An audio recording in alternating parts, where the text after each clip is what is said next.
ဂုဏ်တော်ပွားများပြီဆိုလို့ရှိရင်တော့ဘယ်လိုပွားရမလဲဣတိပိသောဘဂဝါဣတိပိဆိုတာအကြောင်းကိုရည်ညွှန်းတာသောဘဂဝါကိုယ်စိတ်ထဲမှာသောဘဂဝါငါကြည်ညိုတဲ့ငါကိုးကွယ်တဲ့အဲ့ဒီဗုဒ္ဓမြတ်စွာဘုရားဟာလို့အဓိပ္ပာယ်ရတယ်သောဘဂဝါဆိုတာဒီ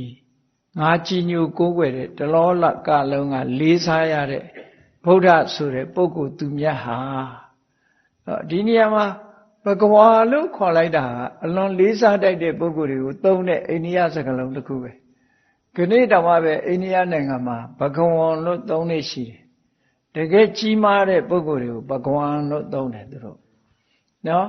အဲ့ဒီဘဂဝံလို့သုံးတဲ့စကားလုံးရဲ့အဓိပ္ပာယ်ကဘာလဲလို့ဆိုရင်ဂုရုကြီးလို့အဓိပ္ပာယ်ရတယ်ဂုရုကြီးထဲမှာပို့ပြီးတော့လေးစားတဲ့ဂုရုကြီးတွေကြတော့ဘဂဝံလို့ခေါ်လိုက်တာသူတို့ဒါအိန္ဒိယနိုင်ငံအသုံးစကားတစ်ခုပဲဘဂဝံဆိုတာအလွန်ကိုကြည်မြတ်တဲ့သူတို့လေးစားရတဲ့ပုဂ္ဂိုလ်အလွန်လေးစားတတ်တဲ့ဂုရုကြီးတွေဒါကြောင့်မို့လို့အထက်ကရာဆရာကဘဂဝါတိဂုရုဒီလိုဖွင့်တာဘဂဝါတိဂရုဂရုံဟိလောကေဘဂဝါတိဥစ္စာတိလောကလူတွေကလေးစားအပ်တဲ့ဂုရုတွေကိုဘဂဝံလို့ခေါ်ကြပါတယ်ဆိုတာဒီပါဠိစာပေမှာနေမဲ့ဒီဟာဖွင့်ဆိုပြထားတာရှိတယ်အထက်ကရာကျမ်းတွေဟာအဲ့တိုင်းပဲရေးတယ်နော်ဘဂဝါတိဂရုဘဂဝါတိဂုရုခုခေတ်တောင်းတဲ့ဘဂဝါဆိုတာဂုရုကိုခေါ်ရတဲ့ဂရုံဟိလောကေဘဂဝါတိဥစ္စတိဂုရုကိုလူတွေကဘဂဝါလို့ခေါ်ကြတယ်ဟောဒီအဓိပ္ပာယ်နဲ့ဖွင့်ပြဘာလို့လဲဆိုရင်လောကကြီးတစ်ခုလုံးရဲ့အလေးပြုအပ်တဲ့ပုဂ္ဂိုလ်ဖြစ်တယ်မြတ်စွာဘုရားဟာကိုချင်းသီလနဲ့နိုင်ရှင်ပဲဆိုလဲသူ့ကိုတာတဲ့ပုဂ္ဂိုလ်မပြောနဲ့မှီတဲ့ပုဂ္ဂိုလ်တော့မရှိဘူးတမာတိနဲ့နိုင်ရှင်လိုက်ပြန်ရင်လေဖရာတဲ့တာတဲ့ပုဂ္ဂိုလ်မဆိုထားနဲ့တူတဲ့ပုဂ္ဂိုလ်တော့မရှိဘူးပညာအားဖြင့်လေဖရာတဲ့တာတဲ့ပုဂ္ဂိုလ်ဆိုတာမပြောနဲ့တူတဲ့ပုဂ္ဂိုလ်မပြောနဲ့တာတဲ့ပုဂ္ဂိုလ်ဆိုတာမရှိဘူးတူတဲ့ပုဂ္ဂိုလ်တော့မရှိဘူးလို့ဒီလိုဆိုလိုတယ်ပေါ့နော်ဒါကြောင့်မို့တလောကလုံးကဥညွတ်လေးစားရတဲ့ပုဂ္ဂိုလ်သူမြတ်မို့ဘဂဝါလို့ဒီလိုခေါ်တာအဲ့ဒီမှာကြည်ဣတိပိသောဘဂဝါသောဘဂဝါမြန်မာလူတော့အမျိုးမျိုးပြန်ကြတယ်ဘုန်းတော်ကြီးမာထိုရှင်တော်မြတ်ဖရာသည်ကိုယ်စိတ်ထဲမှာတို့ကိုးကွယ်တဲ့မြတ်စွာဘုရားဟာဣတိပိဆိုတာဒီအကြောင်းတွေကြောင့်အရဟံဆိုတဲ့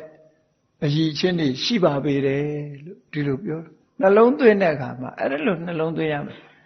အကြောင်းနဲ့ဂုဏ်အရည်ချင်းကိုသိရမယ်။ဩဒီပုဂ္ဂိုလ်သူများဟာဒီအရည်ချင်းတွေရှိပါလား။ဒါကြောင့်မို့တကယ်အရဟံပါလားဆိုတဲ့အတွေးနဲ့မြတ်စွာဘုရားဂုဏ်တော်ပေါ်မှာတတိမှတ်ရပြီးတော့ဆင်ញင်စဉ်းစားနေမှုနော်။သမ္မာသင်္ကပ္ပဆိုရင်မှန်ကန်တဲ့အတွေးတွေနဲ့ဒီတရားဓမ္မကျင့်ကြံကြုတ်ကုန်တာတတိထားနေတာတတိကိုအဓိကထားပြီးတော့ပြောတာတတိရှိလို့ရှိရင်ပညာကလည်းဖြစ်လာတယ်မြတ်စွာဘုရားအပေါ်မှာဆန်းစစ်လေ့လာတဲ့အခါမှာဒီအကြောင်းတွေကြောင့်ဒီအချက်တွေကြောင့်ဘုရားဟာတကယ်ဘဂဝါပါလားလို့အရဟံပါလားလို့လက်ခံလာတယ်ကျင့်납လာအဲ့ဒီကျင့်납လာသည့်ထိအောင်နှလုံးသွင်းရမှာအဲ့ဒီလိုမဟုတ်ဘဲနဲ့အရဟံ6ချက်လောက်နေမရဘူးနော်ဘုရားကုံတော်မထိရောက်ဘူး6ချက်ဆိုတာပရိကြတာကိုပြောတာနော်ပရိလုံးလေးချပြီးတော့ဒီဂုံတော်ဘလောက်ရွတ်တယ်ဆိုတဲ့အရွတ်ဆိုတာကအားလုံးအမဲသားစားဘူးမှာပဲဝါလို့မှမရတာသိဝမှာလည်းမဟုတ်ဘူးနော်အဲ့တော့ဒီမရွတ်ရဘူးတော့မဟုတ်ဘူးအရေးကြီးတာကမြတ်စွာဘုရားရဲ့ဂုဏ်တော်ကိုသိဖို့ကြိုးစားရည်ချင်းကိုသိမှစိတ်ထဲမှာနှစ်ကဖြစ်လာရွရင်နှလုံးသွင်းရင်တော့ကိစ္စမရှိဘူးပေါ့အရေးအတွက်ကဏ္ဍပေါ်မှာစိတ်ရောက်နေလို့ရှိရင်ဘုရားပေါ်မှာစိတ်မရောက်ဘူးအဲ့ဒါတော့ကိုယ်ဆင်ញင်စဉ်းစားကြည့်ပေါ့အဲ့တော့စဉ်းစားရမှာ သောဘဂဝါဣတိပိအရဟံ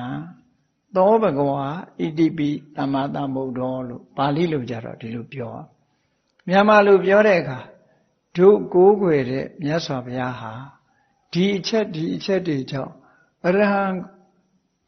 ခုံတော်နဲ့ပြည့်စုံပါပေတယ်လို့စိတ်ထဲမှာသဘောကျလာသည့်ထိအောင်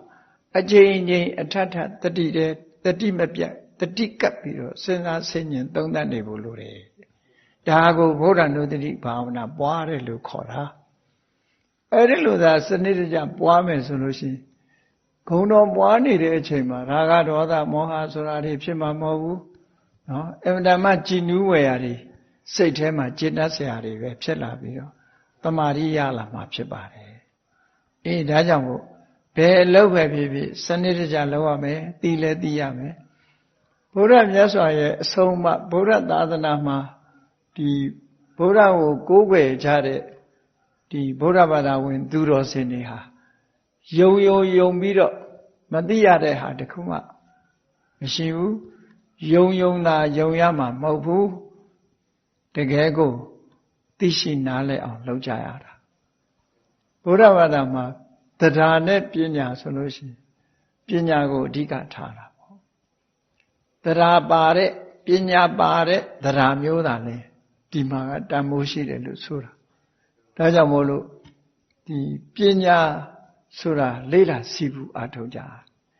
ဗုဒ္ဓဘာသာတွေဟာပညာဗုဒ္ဓဘာသာဖြစ်ဖို့လိုတယ်ပေါ့တရားဗုဒ္ဓဘာသာကြီးပဲမဖြစ်စေရဘူးပညာဗုဒ္ဓဘာသာဖြစ်တရားဗုဒ္ဓဘာသာဆိုတာမခိုင်မြဲဘူးအပြောကောင်းလို့ရှိရင်ပျောက်သွားတယ်သူကတရားတရားဆိုတာပညာပါမှဘယ်သူပြောလှုပ်ရှားလို့မရတော့ခိုင်မာတယ်ကိုယ့်ကိုနှစ်ကာသိထားတယ်အဲ့ဒါလိုဖြစ်ရဒါကြောင့်မို့မြတ်ဗုဒ္ဓရဲ့အရဟံဂုဏ်တော်လို့ခေါင်းစဉ်တတ်ထားတဲ့အတိုင်းအရဟံဆိုတဲ့အဓိပ္ပာယ်ကို၅မျိုးခွဲခြားပြီးတော့မှတ်ရတယ်နံပါတ်1ကဝေးကွာခြင်းအရဟရဲ့အဓိပ္ပာယ်နံပါတ်1ကဝေးကွာခြင်းဘာတွေနဲ့ဝေးကွာတာတုံးဆိုလို့ရှိရင်လောဘတွေဒေါသတွေမောဟတွေမာမနတွေစိတ်ထဲမှာနှလုံးထဲမှာပူလောင်စေတတ်တဲ့အကုသိုလ်အညစ်အကြေးတွေကဝေးကွာလုံးဝဝေးကွာတယ်သူ့ဘာသူဝေးကွာတာလားလို့ဆိုမဟုတ်ဘူးသောတာပတ္တိမဲ့နဲ့ဖယ်ရှားလိုက်တယ်သဂရဂါမိမဲ့နဲ့ဖယ်ရှားလိုက်တယ်အနာဂါမိမဲ့နဲ့ဖယ်ရှားလိုက်တယ်အရဟတမဲ့နဲ့ဖယ်ရှားလိုက်တယ်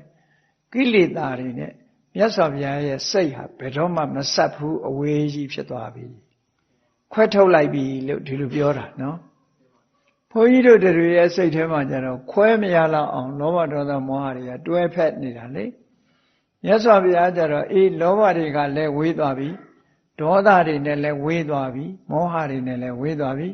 ကိလေသာအပူတွေနဲ့လည်းဝေးသွားပြီဒါကြောင့်မို့မြတ်စွာဘုရားရဲ့ရင်ထဲနှလုံးထဲစိတ်နှလုံးဟာဘလောက်အေးချမ်းနေမယ်ဆိုတော့စဉ်းစားကြည့်ပူတယ်ဆိုတာကိလေသာတွေကြောင့်ပူတာလေကိလေသာမရှိရင်စိတ်နှလုံးဟာအေးချမ်းတယ်ဒါကြောင့်မို့အရဟရဲ့အဓိပ္ပာယ်ကအာရကဝေးကွာခြင်းဆိုတဲ့အဓိပ္ပာယ်ရတယ်ကိလေသာတွေကနေဝေးကွာနေတယ်တဲ့ဒါကြောင့်မို့မြတ်စွာဘုရားဟာအရဟံဆိုတဲ့အဲ့ဒါလို့ဆင်ញင်စဉ်းစားဖို့လိုတယ်ပေါ့နော်ဆင်ញင်စဉ်းစားဖို့လိုတယ်ဒါမို့စာပေကျမ်းကမှာဘယ်လိုရေးထားတုံးဆိုမက်၄ပါးနဲ့ကိလေသာတွေကိုဖယ်ရှားဖျက်ဆီးပစ်ထားတာဖြစ်သောကြောင့်နဲ့မြတ်စွာဘုရားဟာကိလေသာတွေနဲ့အလွန်ကိုဝေးတယ်အလွန်ကိုဝေးတယ်လို့ပြောတဲ့အခါမှာယဟန္တာတွေရောကိလေသာရှိသေးလားလို့ဆိုမရှိဘူးမရှိပေမဲ့လို့ယဟန္တာတွေမှာဘာတွေလက်ကျန်ဖြစ်နေတုံးဆိုလို့ရှိရင်အနတ်အသက်တွေကျန်နေတယ်လောဘတော့ပယ်လိုက်ပြီလောဘရဲ့အနတ်အသက်ကျန်နေတယ်ဒေါသတော့ပယ်လိုက်ပြီအနတ်အသက်ကျန်တယ်မောဟပယ်လိုက်တယ်အနတ်အသက်တွေကျန်တယ်ငကူပင်ကိုဇရိုက်တွေကမပြောက်ဘူးယဟန္တာဖြစ်သွားပြီပဲလို့မြတ်စွာဘုရားကျတော့လောဘရဲ့အငွေ့အသက်ဒေါသအငွေ့အသက်မောဟရဲ့အငွေ့အသက်ကိလေသာတွေရဲ့အငွေ့အသက်တခုမှမကြဘူးဒါကြောင့်မို့လို့ဘုရားကျတော့ဝါဒနာနဲ့တကွကိလေသာတွေကိုဖယ်တယ်လို့ပြောတယ်ယဟန္တာပုဂ္ဂိုလ်တွေလည်းပဲအရတ္တမဲ့တော့ရတာပဲဒါပေမဲ့ ဝါဒနာလေးကိုတော့မပယ်နိုင်ဘူးတဲ့အခုခေတ်ကလူတွေကတော့သူတို့ဝါဒနာအလွန်ကြီးတာကြတော့ဝါဒနာကိုမတားနဲ့ဆိုပြီးမဟုတ်တာတွေလုပ်တာနော်ဝါဒနာတားရင်တော့ဝါဒနာကိုမတားနဲ့ဆိုပြီးတော့အဲ့တော့မြတ်စွာဘုရားကျတော့အဲ့ဒီဝါဒနာဆိုတဲ့ကိလေသာရဲ့အငွေ့အသက်ကိလေသာရဲ့တတ္တိအဲ့ဒီကိလေသာရဲ့တတ္တိဟာလုံးဝမရှိတော့သည့်အတွက်ကြောင့်ကိလေသာတွေကဝေးကွာသူဆိုတဲ့ဂုဏ်ဟာယဟနာပုဂ္ဂိုလ်တွေမှာတောင်မထိုက်တန်ဘူးဘုရားမှာထိုက်တာနော်ဒါကြောင့်အရဟံဆိုဒီမှာကိလေသာတွေကဝေးကွာနေခြင်းဆိုတဲ့အရည်ချင်းတစ်ခုမှတ်သားကြရမယ်ဘုရားမှာဝါသနာနဲ့တကွကိလေသာတွေရှင်တဲ့နှလုံးထဲမှာပူလောင်စေတတ်တဲ့စိတ်ကိုညှဉ်းနှွမ်းစေတတ်တဲ့ကိလေသာတွေအလုံးကိုဖယ်ရှားပြီးဖြစ်လို့ကိလေသာအညစ်အကြေးတွေကကင်းဝေးကွာနေတဲ့ပုဂ္ဂိုလ်မြတ်ဖြစ်သောကြောင့်အရဟံလို့စိတ်ထဲမှာတည်းလို့နှလုံးသွင်းရမယ်အကျဉ်းချင်းအထက်ထက်ဒါလေးကြီးပဲတွေးနေခုခေတ်ကတော့လူတွေလောက်တတ်ပါတယ်လေသချင်းဆိုတာတောင် repetition နေအများကြီးလေအဲ့တော့ဂုံတော်ကြတော့ repetition လုပ်လိုက်ပေါ့အဲ့လိုကလားတွေတောင်မှသချင်းဆိုရင်ဘုံလေးခောက်ပြီးစီတာရန်နဲ့တဏိကုံလုံးနော်အော်နာတဏိကုံအော်နာသူတို့ဒီစကလုံးလေးတစ်လုံးနဲ့တင်အော်တာအများကြီးမဟုတ်ဘူးအဲ့တော့ဒီကိုယ်တဏ္ဍာမှာဒီ repetition ဖြစ်နေအောင်ကိလေသာတွေကဝေးကွာနေလို့ဝေးကွာခြင်းဆိုတဲ့အကြောင်းကြောင့်ဒုကိုးကွယ်တဲ့မြတ်စွာဘုရားဟာတကယ်အရဟံမလားတန်တဲ့ပုဂ္ဂိုလ်တွေကကိလေသာတွေနဲ့အလွန်လုံးထွေးနေတာမဝေးဘူးကတ်နေတယ်နော်ဝေးတယ်လို့ထင်ပေမဲ့လို့တော့ကြရောက်လာပြန်ပြီဒေါသမရှိဘူးသဘောကောင်းတယ်လို့ထင်တယ်တော့ကြရောက်လာပြန်ပြီဒေါသကလောဘမရှိဘူးလို့ထင်တယ်တော့ကြရောက်လာပြန်ပြီစိတ်ထဲကပေါ်လာတာလေမြတ်စွာဘုရားကျတော့အဲ့လိုမဟုတ်ဘူးပြန်ပြီးတော့ကိလေသာတွေကပြန်ကတ်နိုင်စွာမရှိတော့အောင်ကွာလှမ်းသွားပြီဖယ်ရှားပြစ်လိုက်ပြီးပြီလုံးဝဘယ်တော့မှပြန်မလာတော့ဘူးဒီလိုဆိုတာပေါ့နော်